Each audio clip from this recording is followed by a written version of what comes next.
Say it again. All right, what's going on, people? It's your homeboy Tony Styxx, a.k.a. Captain Jean-Luc on God. Yeah, my brother. I appreciate you for coming through. This is like my first like little interview joint. So I do appreciate you for being the first one to come through. My dog. Shake my hand. Or something like that. I don't even know if I'm gonna put this out. I think it'd be dope. It's gonna be cool. It's gonna be the first one. People gonna look back in 10 years and be like, that shit was weak. Well, then the new one, gonna be so much colder. It's gonna be like, okay, I see where he came from. So that's hard. Yeah. So speaking of where we came from, I wanted to like talk about what got us to where we are. So like with Not Really Radio, I never really spoke about how I got to Not Really Radio.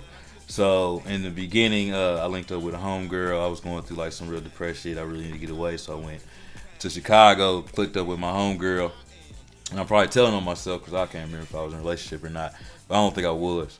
But when I went up there, when I went out there, I linked up with her. She had put me on to this chick called Tiffany Goucher, and the track was called Ready to Go. And I had never heard anything like that before. So that sound like spoke to me. We just had a cool weekend after that. But when I came home, I kind of dug deeper into that sound. That sound that made me feel good. So from that came my first mixtape, Move Tape 1, and that was like the biggest thing I'd ever dropped. And I like completely ignored that. Like we was talking about earlier, we wish we had been doing this shit for a long ass time. Yeah. I dropped Move Tape 1 3 years ago. Oh. And I'm just now 1 year into Not Really Radio, and it's still picking up. So that's kind of how I got to Not Really Radio. I kind of like, it took a while. I was still listening to the music, but it took a while to like build up the confidence, I guess, to kind of put my art, put my passion into the music and put out the show through that. So you're an artist, right? You draw, and you're a poet as well, right? What kind of got you to that? Running. So I lost my dad when I was like 11 and a half. Mm-hmm. He passed away to a heroin overdose. You know, it's a fucked up thing to think about. And my teacher, my science teacher, Miss Nielsen, if she's watching, I remember this. She gave me a green notebook and a number 2 pencil. She told me to sit at my desk and write how you feel. Mm-hmm. However it comes out, just write it down. No one has to look in that book. It's just yours. Mm-hmm. What I found is that I was liking what I was writing and I was memorizing it at the same time. And so I kind of used poetry and in high school when I discovered 3 6 Mafia, Common, and Eminem, because I didn't grow up on hip hop. Right. Neither did I. My household was gospel music, oldies and goldies, and For sure. A lot of show tunes, like Disney movies and shit. Right, that's pretty much all it was. It was freshman year when I got introduced to LL Cool J's I'm Bad. And motherfucker said, no rapper can rap quite like I can. I take a muscle-bound man and put his face in the sand. I said, hey, I want to be a rapper. I honestly think the first rap song I recall hearing was Lil Boosie, Show Your Tattoos, in high school. I can't really remember much. No. Before that, I can't remember hearing much rap before. Like, I know it now. Right. I don't know how I know it now, but my first actual time hearing a rap song was like, that's the first time I could remember distinctively hearing a rap song was Lil Boosie, Show Your Tattoos, freshman year in high school. Common, The Light. I would know that song anyway. Common's The Light. Okay. You ever heard that song? Yeah. Yeah, that. I love that song. I know it anyway. I might have an edit of it somewhere. Oh my God. So basically to fast forward everything, when I got to high school, I realized that being a performer is what I wanted to do. Mm-hmm. I was a great actor. I was lazy with it because I wanted to focus more on monologues. I like the idea of one person telling an entire story just off of being. Right. Mark Antony in Caesar. I think Marlon Brando played Caesar. I can't remember the name of the actor that played him. Hugo Weaving as Agent Smith when he would start to monologue. You could literally get the gist of the entire movie just off one scene with this nigga. When he played V in V for Vendetta. Yeah. Most of the movie was him monologuing, but he told such a magnificent story. I wanted to be that. I ran from it though, because I was convinced, I was conditioned and convinced that there was something, I was wasting my time. Right. Because I looked at my older brother, I looked at the world around me, and I realized there's a possibility that I could be going the loser route, trying to chase this thing called entertainment. That's pretty much how I felt last year DJing downtown. I was going down there and that was my dream job. That club was my dream job, but like 2-3 weeks in, I was kind of just bored with it. And I'm like, hey, this ain't really, because it's a routine. It was like a routine, and it was the same old thing, and I really didn't like it no more. And I've been DJing for 12 years now, so I don't want to look up and be the same. I don't want not to shade anybody, but I don't want to wake up and be in a position that an OG DJ here is in. You still here, not really doing, but I wanted something for my own that I could grow on my own. That exists. So I was doing Not Really Radio during that, but I was only putting Not Really Radio out like every 3 weeks. Maybe I was bullshitting with it, honestly. So now after you're weekly at this point. Yeah, right. So after I stopped the club, I bought my little home studio equipment, and I'm dropping every week now. So I think that's what it's really about, finding what you want to do, because it was after coming home from trying the military. You tried the military? Yeah. They told me I was too fat. So they told me I was too fat to go to basic training. I said, ain't basic training supposed to help me lose weight? And they was like, nah, it don't work like that. I said, cool. So and that's when I decided to put my foot in DJing. Told me I was perfect. What? And it made me feel like this is where it's supposed to be at. But what I found is that, and this is gonna sound corny as fuck, I'm apologizing now. But if you know who I am, then you know I mean what I'm about to say. Something in me felt unnaturally restless. Like literally imagine being this magnificent, gigantic, legendary creature, and then all of a sudden, out of nowhere, your world gets small. Ain't enough room for you to just be as you are. You have to literally redefine your entire existence to conform. You have to literally fold yourself and put yourself in this new box. That's what it felt like. Something in me said, if we don't leave, we'll die. I wholeheartedly mean this. I'm getting chills just thinking about it. I remember that day where it was killing me to literally be that numb to the world, to be that conformed. I said, this is not for me. When I got home, I went to the Starbucks in Broderville. It was 2007. It was the third Friday in April. I jumped in a poetry slam. I jumped in the slam for that night at the Cypher, hosted by Marlena Simone.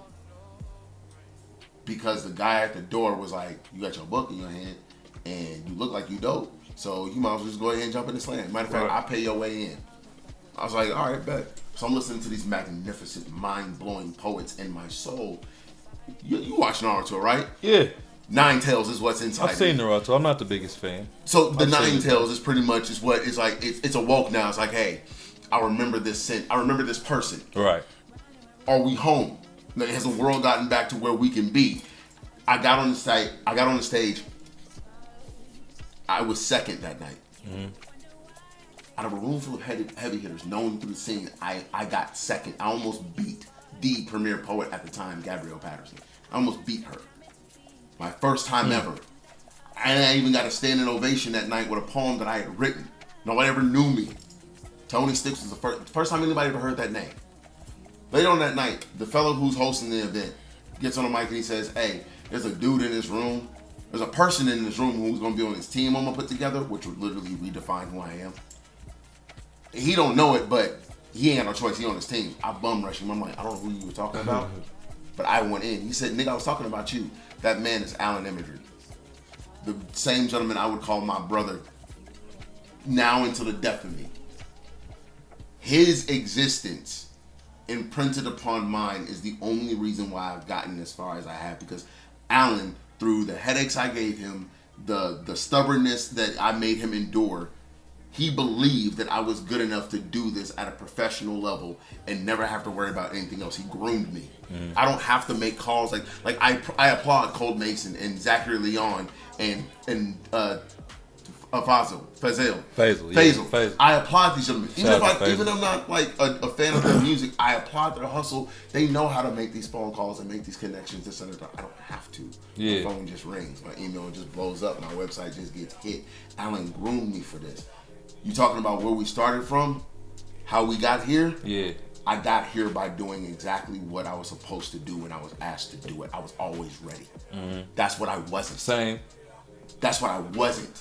I didn't start becoming the artist that I am now until I realized that opportunity is always coming, but your lazy ass ain't never ready. You're always scrambling to get something done at the last minute. You look unprofessional as fuck. What are they really paying for? Like at one point in my career, the money stopped coming in like it used to because you're not worth it anymore. Yeah. You want the bag, but you don't want to put in the work to get it. And sometimes that means you gotta sew the motherfucking bag up that you trying to stuff. So how big is this bag? Nigga, put in the work. So I started putting back in that work now. And now I can do 7 minutes on somebody's stage and get $500 for it. Yeah, it must be nice. What? 7 minutes. I wish I could DJ for 7 minutes. You're doing my sister's wedding, right? When's your sister's wedding? Remember, it's October 5th. Yeah. I told you to call me and remind me closer. We smoke a lot. I will. So, but your bag is secured. Bag secured. Game time, baby. So, where was I going with that? You mentioned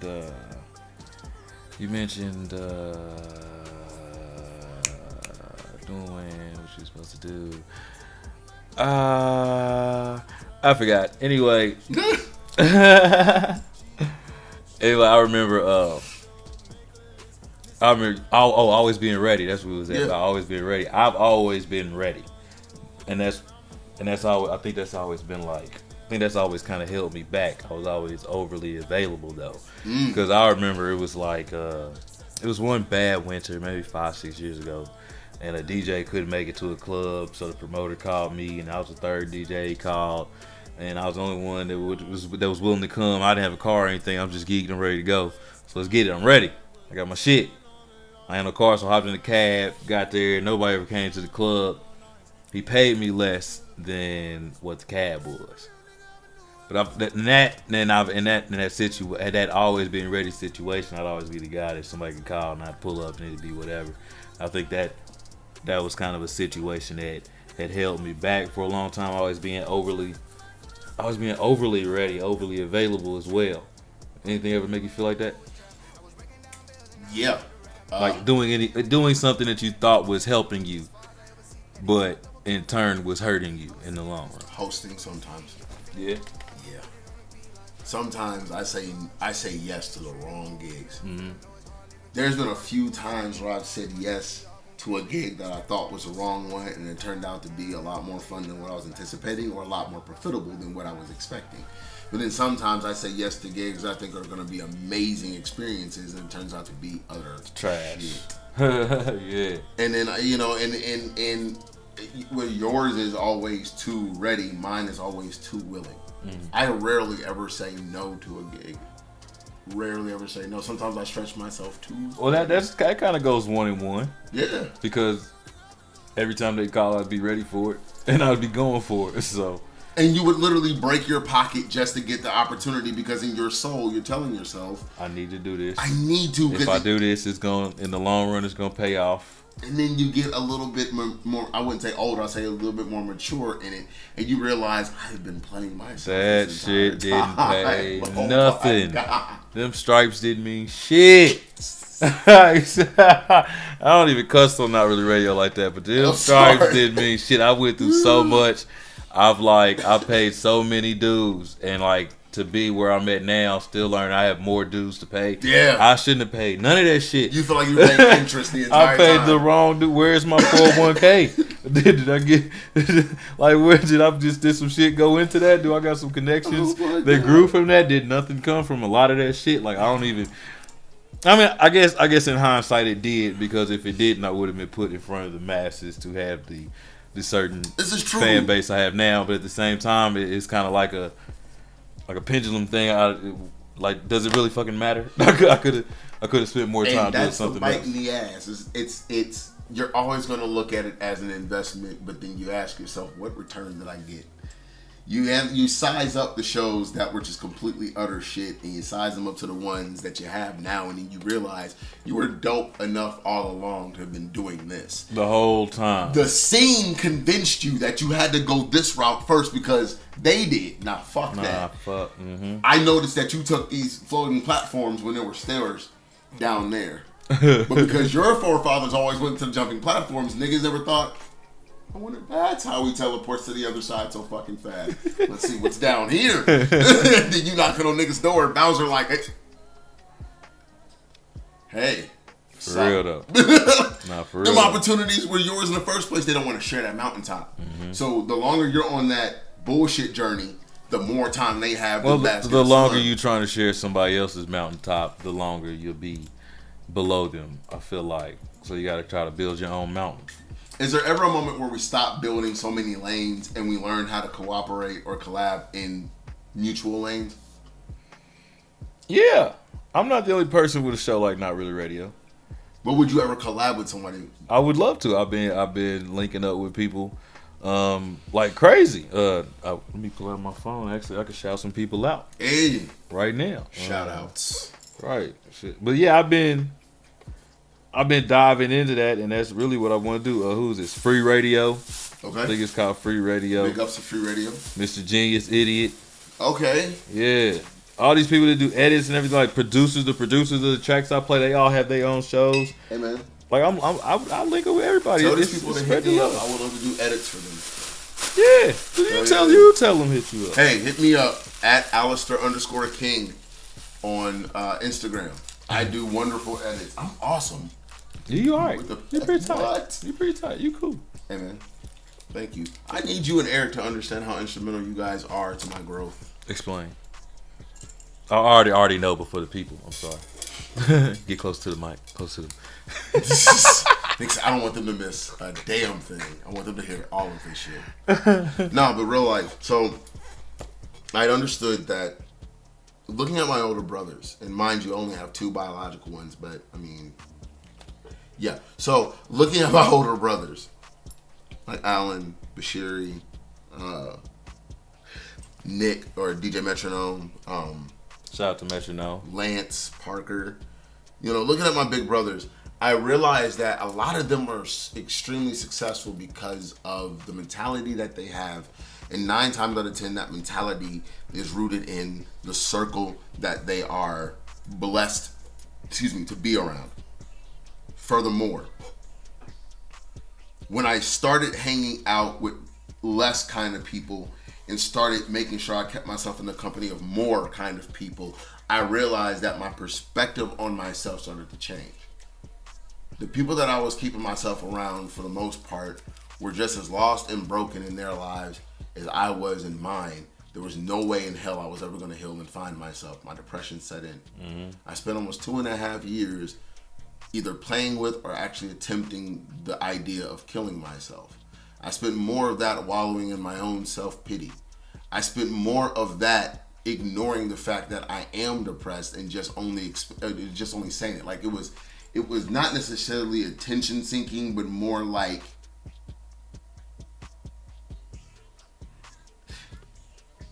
I'm waving the white flag, but I don't really want to give up. Right. Because it's the only thing that makes me feel relevant right now. Kind of playing with the white flag. Nah. Yeah. And so you got it at your waist, but you don't. But I don't really want. I want you to know I have it. Yeah, I'm not waving I don't want to throw it up. So when I got to last July. Damn, this is last July. When I got to last July, or it was maybe July before last, I can't remember. But I was on the train tracks at 10th and College, ready to go. Something talked me off those tracks. Something was on those tracks. Because when Tori Chell, the young lady that does the paintings, when she drove by, when I decided to walk off the tracks and pick me up, the moment I got in the car and she pulled off, I heard the train come. And something kept pulling me in that direction. I started my journey of fixing myself then.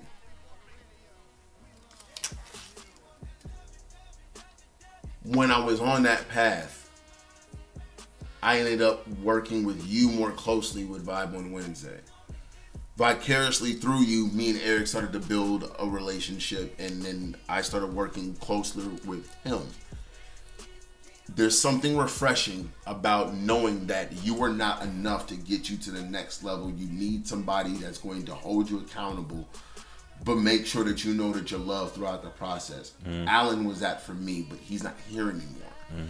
I ended up gaining that in Lance Parker, Eric, you, and I could say that's about it right now for Dominic Dorsey. So these are gentlemen who hold me accountable, but make sure that I know that I'm human and it's okay to hurt, you know what I'm saying, this, that, and the third, but don't let it beat you. Acknowledge it, but don't let that shit beat you.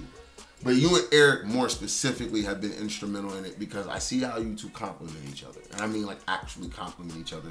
I see how you hold each other accountable. Yeah, physically. Physically. In person and online, and creating creatively as well. If it was ass, that's my brother, nah, bro, that shit was, that's not, it we wasn't never, as dope as you thought it was. We never hesitate to tell each other some shit weak. But that's where the growth is coming in, you feel me? So it's like, getting to know you gentlemen over the last year. He gonna tell me this interview sound weak. I know it for a fact. I know it for it's cool. It's my face. It's cool. Eric suck a dick. I don't give a fuck. Well, my nigga blast my dog. But nah, like in real life, like just like how you guys hold yourselves accountable, how you hold each other accountable, how you only surround yourself with a group of friends who can do that with each other. Yeah. And it's like I enjoy being in the company of these gentlemen and a lot of the young ladies that I've grown to know over time. In order to stay in a circle like this, nigga, you gotta change, bro. Right. And that stop being afraid of the greater you. Like there's a lot of responsibility that comes with that. And the person who helped guide me at least this far died on me. And she gone. Mm-hmm. And that, nigga, that's okay, because you don't have to get to this point with or without her. So what are you so afraid of that's worse than this? Like, you know this is bad. It's not going to get much worse. There's no way. I think a lot of people got to understand that. Like, depression is bad, but we also have to understand that we've already hit the low, and we can get lower, but we've already survived this low. If you got to the cliff and you didn't jump, you're not going to. You're not going to. At least not right now. At least not right. You're not going to. And while you here, you might as well do something. Might as well do something, and you might as well channel that energy into something creative, the same way we do with Not Really Radio and as you do with your art and poetry. But I do appreciate you for coming through, bro. This is my first interview, man, and that's tight. And I hope it goes down. I hope we actually do look back at this video 10 years from now and say that shit weak. While we're on the big stage looking at it like... I ain't looked at that motherfucker not once, but it's still going up. I don't care. I am none of the views under there. It is what it is. I don't care. I'm still putting it up because it's the first one. So, well, without further ado, man, we're going to get back into these vibes, man. Part 2 of Not Really Radio, episode 47. Let's get it.